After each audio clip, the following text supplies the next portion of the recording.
chronic stress over time wears down our physical body. It affects our metabolism. It affects our gut barrier. It affects our microbiome. It affects our cognitive health. So what usually generally starts with is there's an underlying chronic stress that begins to just be a new normal that we get used to because it's unconscious, because we're not paying attention to our nervous system. We're not paying attention to our inner guidance and our observer. We're not allowing ourselves to truly feel what is there based on not wanting to see something that might be negative and not wanting to be a bad person per se, based on the cultural upbringings or based on our idea of spirituality and goodness.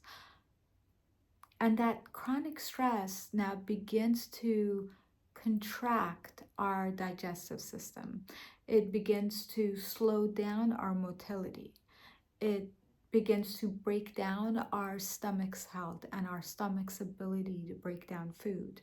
And it begins to break down our intestinal barriers. And it's actually really interesting because if you think about it, our sacred boundaries and the boundaries of our intestinal wall often mimic each other.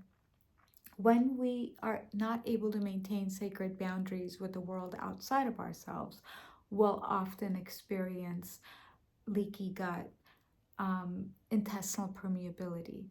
Over time, that leaky gut and intestinal permeability begins to create systemic inflammation. And that systemic inflammation and the endotoxins that enter into our bloodstream now begin to enter our brain because they can access the gut-brain axis, right? The brain barrier.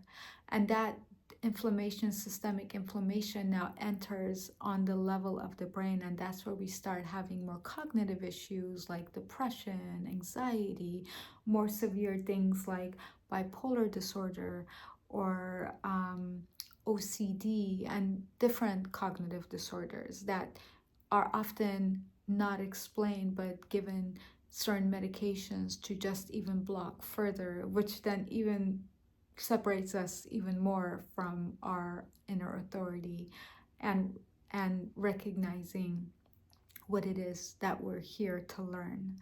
And it separates us and tears our energetic field and our spiritual alignment even further,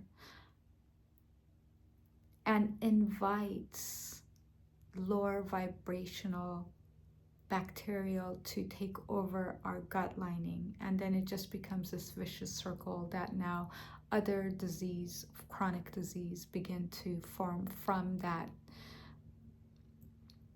microbiome that has a lower vibration, then even further takes our brain into a lower vibration, and so on and so on and so on. So it's not just our inner authority and our intuition that gets compromised.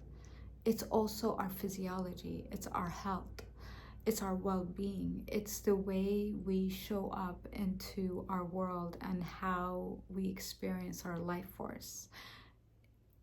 What happens on a spiritual plane, on an emotional plane, and mental plane always plays out on a physical plane, and vice versa.